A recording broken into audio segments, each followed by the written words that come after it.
Error occurred. Okay, mine says that it is live. Okay, it says it's live. So welcome, everybody. All right, everyone. The error is in us all. Yes. That's all. All right, everyone. I just want to welcome everyone to our first show of the Author's Dilemma podcast. So my name is J. Jack. I write paranormal thrillers, and we can go around the room real quick.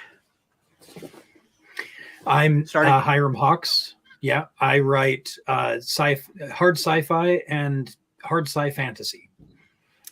And I am Jennifer Carr, and I write comedies and romance and Christian romantic fiction. And so basically, we've all met. And so the whole point of this podcast is to really, yeah, exactly. Sometimes I don't even know myself, right? But the whole point of this podcast is to basically, talk about our journeys, answer questions as we go, because, anybody that tells you they know everything, they're lying to you and trying to tell you something. And so this is going to be, as real as it gets. We're going to tell you what we know, what we think, which, take with a grain of salt, because we're learning as we go too.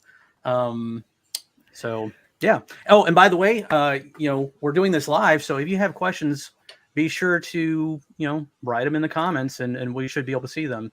And if you're watching, tell us where you're watching later, then you're out of luck. Yeah. Sorry. You just have to do it next week. Yeah. And if tell us where you're watching from. Yeah. We can always say that too. Absolutely. All right. So got that done. Now, what do I do with my hands? Right.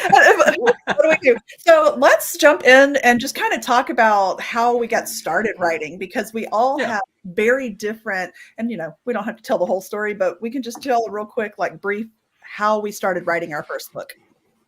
All right. Oh. Hey, Tim from Arizona. Tim Galloway from Mesa, Arizona. Tim, man, I appreciate you showing up. Bet it's not snowing there. Oh.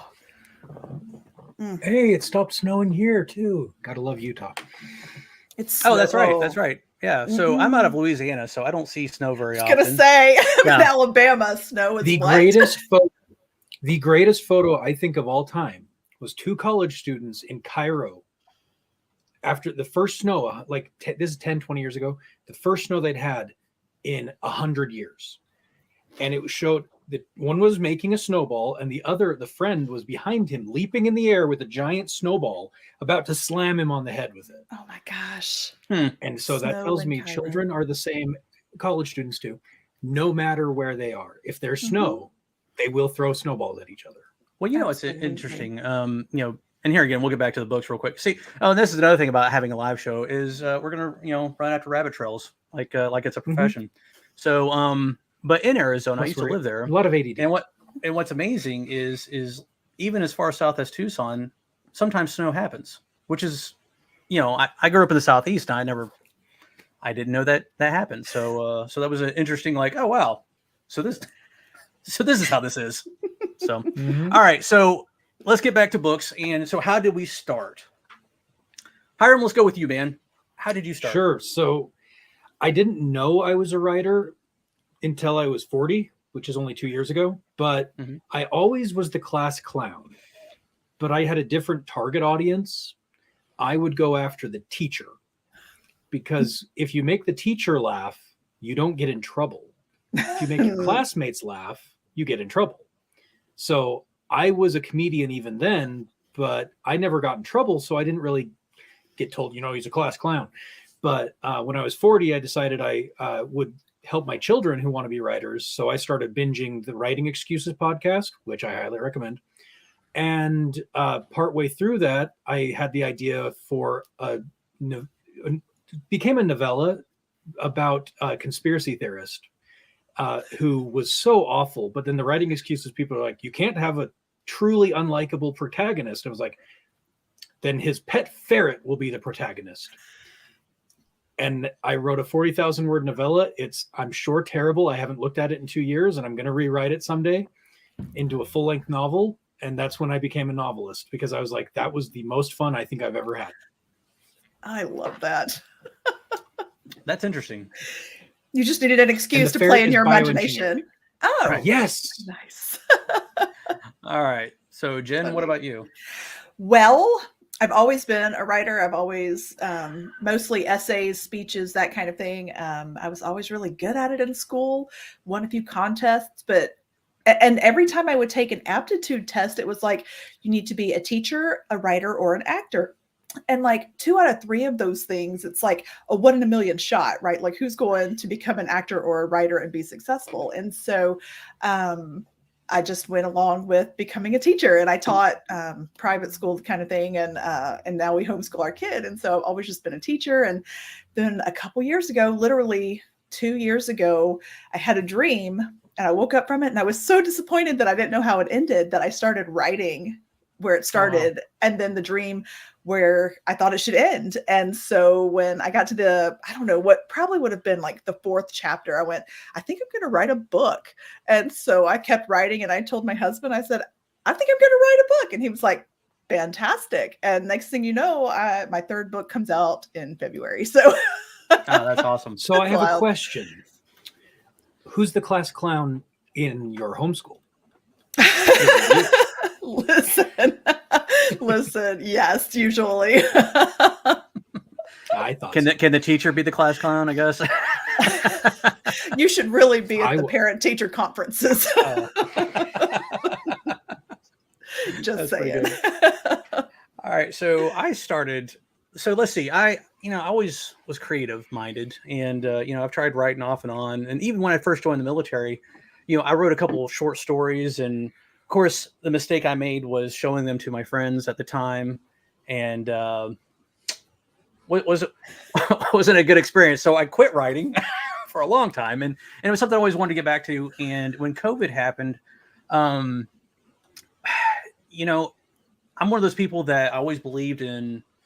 There's more of a story there, and I'm just going to keep it short because we are short for time. But as we go throughout this podcast, I'm sure it'll come up again. But it was one of those things. Like, I'm always one of those people that tell people, man, if you put your mind to it, you can do it. If you put your mind to it, you can do it. And by golly, that's what I did. I started writing 500 words a day, and I really stuck to it. And now here we are, 3 or 4 years later. I got 4 books out. And now I started a new job. so and there's another thing, right? We're all authors, but we also have day jobs, right? I mean, and so we're all trying to navigate that. Hey, we got our professional life, but we also got our hobby. Although we want to turn this hobby into a profession, and so that's where I'm at now, is trying to navigate the time between my day job and my vampire work at night as an author. So that's where I'm at, and so it's been you learn a lot, but the more you learn, the more you realize you don't know, and there's so much out there. I mean, and it's not just writing, right? I mean, it's marketing, it's the editing, it's the networking, it's 4-letter words that are longer than 4 letters. Let's see. I like Tim's question here. I do too. So Josh, he says, I do not. I see don't? the end of the book in my mind only vaguely, if at all. All right. So first off, if you're listening to this on podcast in the future, Tim Galloway says, you need to read the question. Do you see the end of the book in your mind in the beginning, or just the outline and write it as you go organically? That's a great question. Yeah. Yes and no. As a discovery writer, I see the end in only like the same way you see a mountain clear miles away, where the horizon, it's poking up from the horizon. I don't know how I'm going to get there. I might have alligators in the swamp down in Louisiana after me while I'm on my way. Mm-hmm. But I truly don't see the real end of the book, and it changes. That's interesting. What about you, Josh? Oh shoot, I'm a discovery or a pantser. The polite term is discovery, but if you're down and dirty like me, it's by the seat of my pants. Mm-hmm. And I'm the same way. It's like I have a general idea of where I'm going, and I've heard it put. The best way I've heard it was the flashlight method. Right? You turn on your flashlight, you click it. All right, I see this in front of me. I go to the edge of that light, and then I click it again to see the next light, or to see the next area I need to walk. And so that's how I navigate my books. And I'm really jealous of those that outline because, gosh, if I knew what I was, my problem is I can only take little bites every day. Like I can only write 500 words roughly, sometimes more, but that's about the amount that my brain can process at a time in the story. But I feel that if I hadn't a whole outline, well, then I could probably sit down and write 2, 3, 4,000, words. And that's how I foresee it. I don't know if that's how that works, but for me, I only write 500 words a day. What's that? If you know too much about the story, do you get bored? That's right. So for me, not knowing how it ends kind of keeps the magic open for me. And if I knew how it ended, then the bubble would burst, and why would I write it? Oh, see, I am so different. Like now, I don't know what an outline is. I mean, I do, but I don't use outlines. Like outlines are stupid. Like I can't do it. It's too restrictive. But I always know exactly how the story is going to end. I have to write to get to the end of the story. Okay, so this is an interesting point because two things to say to that. My first book, Asteroid, I had the end in mind. It involved rockets. Read the book, you'll find out what it means. But I knew how they were going to save the day. And I rewrote it 4 times because how they did it changed. And that's part of the writing process. But I would argue that even outliners are still discovery writers. They're just not as brave. Ooh. Because like they're taking it in small chunks instead of big chunks. What do you think? They're more of a perfectionist versus a gambler? That maybe too. Yes. And we have to give them a hard time. I mean, some of the most famous authors are outliners, like Brandon Sanderson. And some, like Stephen King, he doesn't know how the story ends until he writes it. Agatha Christie, she literally didn't know who the murderer was in some of her books until she wrote the story. You don't know who that is? What? No. I said I know how that is. Yeah. I don't know who that is. Gosh. I grew up on Agatha Christie. Okay. I love it. Yeah. No. I was just agreeing because, yeah, totally. Yeah, no, that makes a lot of sense. There's something I was going to go with that, and I just lost my train of thought. So someone jump in and save me. Well, I think that the most important thing when it comes to writing is finding what works for you. Because truly, if I tried to be an outliner, I've got a script that I'm writing. It's not going to happen anytime soon because I know the ending and I know most of the major plot points, and it's a time travel story, so I really am not that excited for it. We'll have a talk. We'll be talking about time travel one of these weeks. I hate it. You'll find out why. Okay. Yeah. Go ahead. No. You said something really important. You got to find out what works for you. Oh yeah. And it's funny, before I started seriously getting, writing, you would always go to these different seminars, or you find people that wrote, and you'd try to ask them the golden nugget. How do you write? Sit your butt down and write. And it was never the one that you wanted to hear, right? You never want to hear that because it's like easy. It's too easy. And I tell you, it's hard too, because every time you sit down, you are sharing your soul, because writing is 100% you. And sometimes, it's a mind mess, it messes with your mind because you're like, do I got it today? And there's like that. And I think that's another reason why a lot of us are procrastinators, because it's like, I don't know if I got it, but you do, because it's a muscle, right? I mean, if you write every day and you make it a habit, it's going to be on when you do it. But if you take a break and you come back, well, then you're going to start doubting yourself. And then the imposter syndrome is going to pop up and you say, oh, you're not good enough. You're not going to be able to finish this, but you can. And, it's just, you got to write, and that's how you learn. That's how you get better. Well, and I think we're all 3 testaments to that too. Like we all have put our blood, sweat, and tears into work that is now published. So if 3 of us can do it, not that you couldn't do it anyway, but if the 3 of us can do it. It's funny that you say that. It's true. It's like, if I can do this, trust me. I mean, yeah. Well, I mean, growing up, my high school English teacher really didn't think I had any creative anything in me. And maybe at that age I didn't. And I did become an engineer, which is a creative field, but I also didn't really see myself. And it just drove me crazy because I just couldn't get behind all these people saying, you've got to be creative. I'm like, you can't force it. And I think it helped to, I read books for 35 years. And so I wasn't the same person. And so some of us start late. I mean, if I'd known I wanted to be a writer 25 years ago when I was a late teen, I still couldn't have been a writer. I wasn't in the right mindset. I wasn't the person I am now. And so 2 years ago, when I wrote about that silly ferret and had so much fun, I was like, okay, this is something I want to do the rest of my life. I love that. It's timing. So we have we have a comment from Carr. It's Carr. I know who he is. Carr. Thank you, Carr.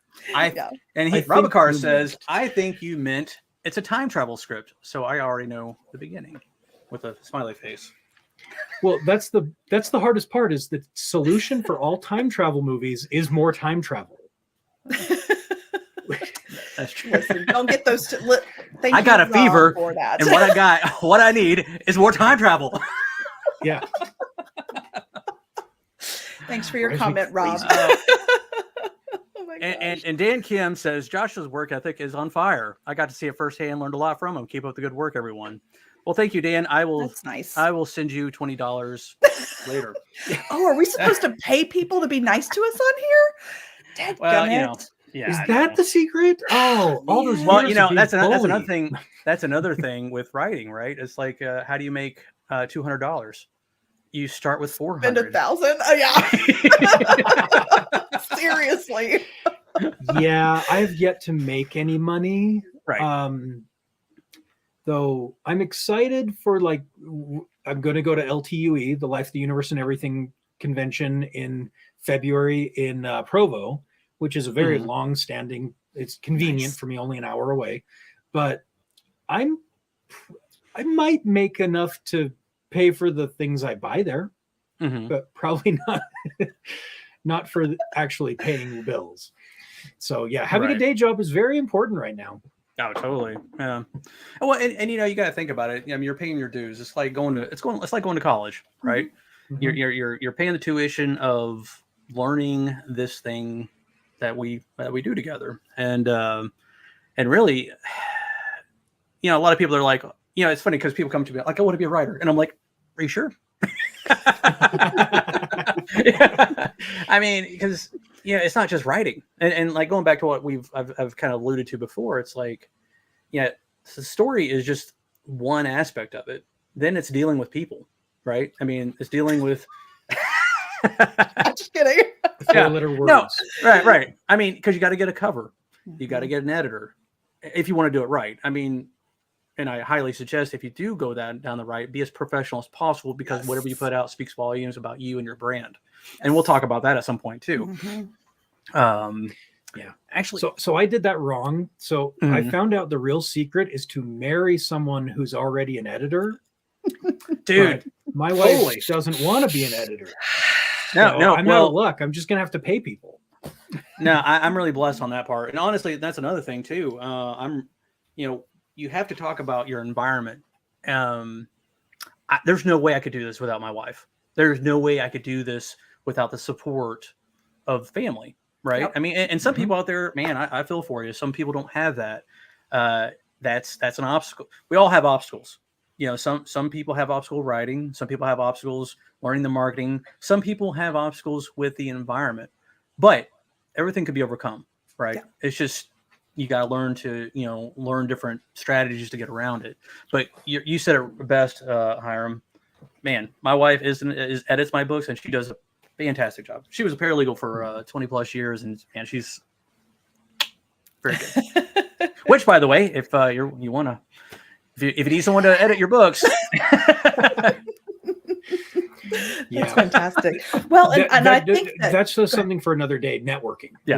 We should put that on the list. Absolutely, because that's what I was going to say next, was that you also have to be willing to build your own community and surround yourself with people. It may not be at home, but surround yourself with people who have like-mindedness. That's the whole reason that the three of us are even still hanging out. We all have the same goal at the end of the day, is to be a writer, be an author, put our best work out there, and bring in readers. And so if we can support each other in that, and if you do have that at home, which I am so blessed to be able to say that I do have that at home, like he's my number one beta reader, and every idea gets run by him, and he's my biggest cheerleader and encourager. And so I'm so thankful for that. But if you don't have it at home, reach out and find people who can go along with you, which is why we're here, and we will gladly take you into our fold. Yes. Yeah, that's the whole point. It's not a cult. We swear it's not a cult. Yeah. Or multi-level marketing. Not yet. Well, yeah. Not a pyramid scheme. Yeah. It's not a cult. Yeah. On my screen. And as a pyramid scheme, no. But you actually you touched on something there. What is your process, right? So, you talked about how you let your husband beta read your book. So when I write my first draft, every 5,000 words, I send it to 2 or 3 people that I trust. Oh, and I'm not looking for ideas, because that's the worst thing you can do with with someone's like, well, you should really do this. Well, you're not going to get the next. Have you considered adding a nuclear weapon? Yeah, right. Yeah. Have you tried turning it off and on again? Right. But anyway, so I get feedback like, hey, is the story still flowing? What do you think? Well, and then at the end, then I edit it, and then I send it out to beta readers that are that read the full thing, and then I go through the editing process. Do you guys do the same thing, or how do you guys navigate that? I have 2 writers groups I'm in for my different books, and that's how we review the 5,000 words at a time, roughly. Mm-hmm. So that is similar. You can do it in writers groups. You can do it with just people you just send it to and they send it back. Yeah, there's a lot of ways. And by groups, like how many people are you talking at one time have eyes on your work? 4. So 3 other people. So okay. A 4-person group is about the maximum size. I was going to say, because too many eyeballs is too many thoughts and opinions in my imagination there. So, well, and it's interesting because a writer group, you really want a writers group to be, I think, 2 people that are really professional authors, in the sense of like, how do you explain this? So in one of my writers groups, and if they watch this, you'll know who you are.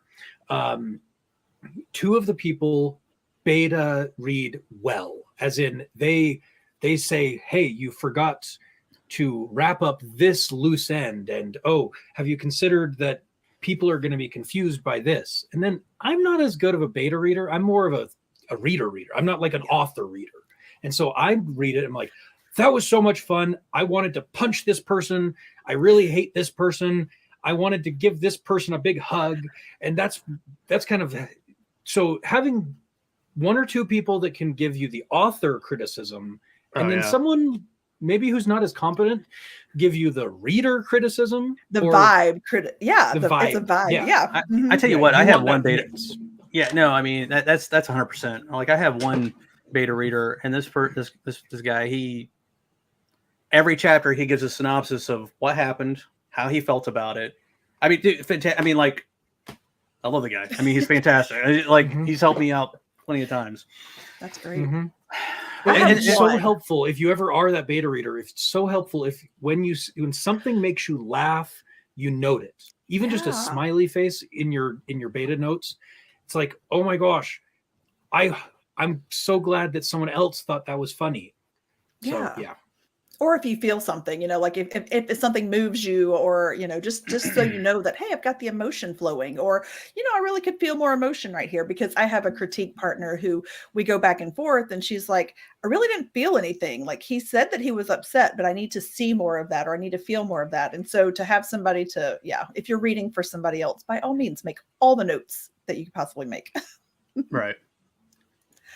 All right. Kim Ski Shack Madison says, hey, classmate. That's my classmate. I was going to say she's not mine, but hey, Kim, how are you? I'm so bad with names. It might have been mine, and I just don't remember. So Kim, it's been so long. When I was but we appreciate you being here. That's right. Yeah, exactly. I was in high school, class of 600. There's a lot of kids. And I got off. I went on an LDS mission, came home. I've been gone. I hadn't seen anyone from high school in 3 years. And I went to Temple Square in Salt Lake. If you ever live in Utah, that's where people go on dates, because it's about the only place that you can just walk around and see the lights. It's beautiful. And I ran into a friend. I was there with my fiance, and he was there with a girl. And I said, "Hey, Ryan, how you doing? Long time no see. You know, it's 3 years." I introduced my girl, my fiance, and I looked expectantly at him, and he's just silent. And I was like, "Hi, and then she gave her name and said, "I went to high school with you too." I was like, I died. Oh, I died. Yeah. And that's the kind of awkwardness you want to put into your story. You want to feel it. Yes. And this is how we learn life experiences. And he put that in his last novel. No. You know, we actually had a question on Facebook from DM. I'm going to butcher her last name, and I apologize. DM Bourgeois. And she says, yeah, gosh, now I got to find it again. I scrolled past it too much. Anyway, she was basically saying how important it is for, authors to stay in, if you're going to write, stay in the same genre. What are your thoughts to that? How important it is for an author to write in one genre was basically the question. I don't care. I refuse. Yeah. Yeah. But with that, it might be important. I don't know, because you stay in the same genre, and this is where I was like, it's kind of all nuances, and I don't know why my thing is flickering. I don't know if y'all can see that flicker. I don't know what that is, but just don't look at it if you have epilepsy. But anyway, okay, on mine it's flickering. So when I write in multiple genres. I've actually got an urban fantasy, and I've got the Christian romantic suspense, and I've got just the romance. And so I've split my attention a little bit, but the problem that I'm running into is, how do you market that? Like, you can do it. If you have the story and you write it, you're going to find your readers, but marketing it, that might be a different ball game. And so I'm open to hearing what you guys think about that, because I have a pen name. I just haven't used it. Well, I've only used my pen name, which is this name, because my name is so boring. But truly, like my first book is near future hard sci-fi comedic. My book coming out next month is alternate world, like other universe, kind of sci fantasy, 1940s ish feel, totally different genre. And the only thing connecting my genres is I'm writing comedic, hard sci-fi, and some of them are fantasy, some of them are real, and not the fantasy. Yeah, I don't see. I would lose the joy of writing if I tried to limit myself to one thing. I've written some horror short stories. I've written bizarre, just tons of bizarre things, and I'm just trying everything. I'm not going to. Maybe it's because it is a hobby. I'm not going to limit myself. Yeah. Right. I think it's one of those things where, I write standalone books. I don't write series, right? And it's kind of like, are you going to become what is your brand, basically? Yeah. And so people gravitate, towards things they like. And if you write the same stuff that they like, I mean, I can see where it does cause confusion. But if you get above that, where they know you for your name. Now, okay, so let's say Star Wars, right? Or Jack Reacher, or plenty about that series. But I don't know who writes that. I mean, I do now, but because I care now. But before, like, I had no idea. But Stephen King, he's all over the place. Now, he started with horror, but once he created a name for himself, now he's like into, fantasy and all this other stuff. And so it takes a little bit longer, I believe, but it's doable. I could see how, it does create confusion, but you just got to be upfront with your audience. Like, hey, this is something different I'm doing, because I write paranormal thrillers, but I am working on an urban fantasy, and not to hog the mic, but that was something else I didn't realize before I started writing, was the different genres and subgenres. So like, when I first started, I was like, oh, well, there's mystery, there's romance, and there's, paranormal or horror. But oh my gosh, just romance alone. Yes. Yeah. It's like, I'm going to write, I have it in the background. I've already written 90,000 words. I just hated it. Like I need to rewrite it, of an alt history Regency sci-fi. That's so funny. It will literally involve cyborgs. It will involve holographic projections, outer space travel, terraforming of other worlds, and it's set in 1806. And yet it's going to be a ton of fun for me. I'm at that point as an author where I'm like, if I'm having fun, then that niche market that is like me is going to have fun with it. And I just have to figure out how to find them. Yeah. Well, that's for true. No, and I mean, like, I mean that in the best way possible. Is like, no matter what you write, there's someone out there that wants to read it. Yes. Unless it's filled with grammar mistakes and issues, but if it's genuinely a good story and it's really well put together, there's someone out there that wants to read that. Yeah. But for sure, just make sure to torture your main characters enough. Yes, that's right. Yes. Keep it interesting. Make the reader feel it. Yeah. So we have hit 31 minutes, and when we first started this, talking about this this podcast, everyone, we're really going to shoot for 30 minutes to 45 minutes, or excuse me, 30 minutes to 45. We're going to try to shut it down and at if we 30 get minutes. To a stopping point. Right. Right. Unless we have like a fantastic, like, because eventually we're going to have guests. And so if you're an author and you want to come on and talk about your trade, hey, we'd love to have you. Let us know and we'll schedule it. I hear some background. Sorry. Oh, Jen. I know. I was checking. I had a comment, but it was just somebody saying hello, and I wanted to make sure that I hadn't missed it. It was for us. They said hello. It's okay. Hey, guys. Just didn't show up. Hello. But anyway, so like I said, if you would like to come on the show, or if you'd like to learn or whatever, if you have any questions, be sure to use the comments, or you can reach us on YouTube or Facebook. And right now we are streaming, like I'm streaming to my personal and my author's page. I know, I think, Jen, you're streaming to your personal and author's page, and Hyrum, I believe you are as well. Eventually, we're just going to have it on our Author's Dilemma page. But right now, hopefully by next week.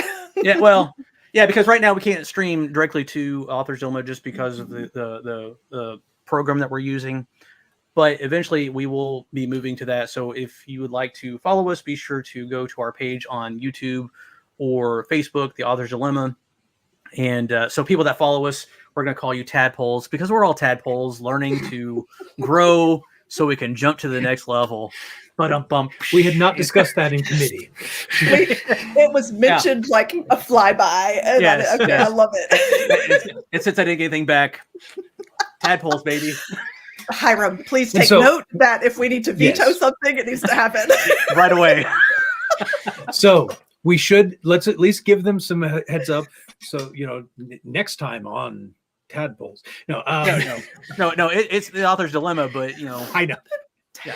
So the next time we will we have some topics that are going to be coming up. I know we're going to talk about themes as an alternative to resolutions, because resolutions stink and themes are amazing. So if your homework, watch CGP Grey on themes, and then we'll talk about that. That was so good. I watched that. It was really good. Yeah. So we'll talk about that maybe next time, and we'll have other topics, and we'll be planning ahead for them. Along with that, if there's a topic that you would like us to tackle, please. And then, by the way, we do have an email address as well. It's true. And that is, what is that? I think that's where you send the money. Yeah. Your membership fee. Yeah. By the way, this show is brought to you by the letter A and the letter P. Oh my gosh, guys. That's hilarious. Yeah.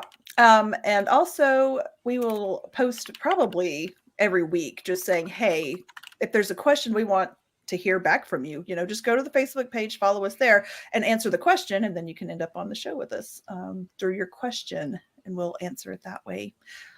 That's correct, right? Author's Dilemma. Sounds good.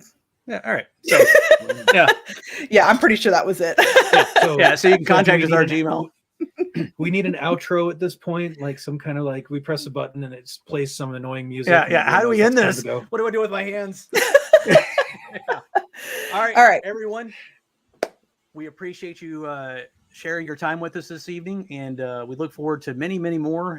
Have a good evening, and please don't hesitate to reach out to us if you have a question. We'll see you same time next Thursday, 6:30. Adios. 5:30 if you're in the heavenly time zone of Mountain Time. Good night, everyone. Bye, y'all.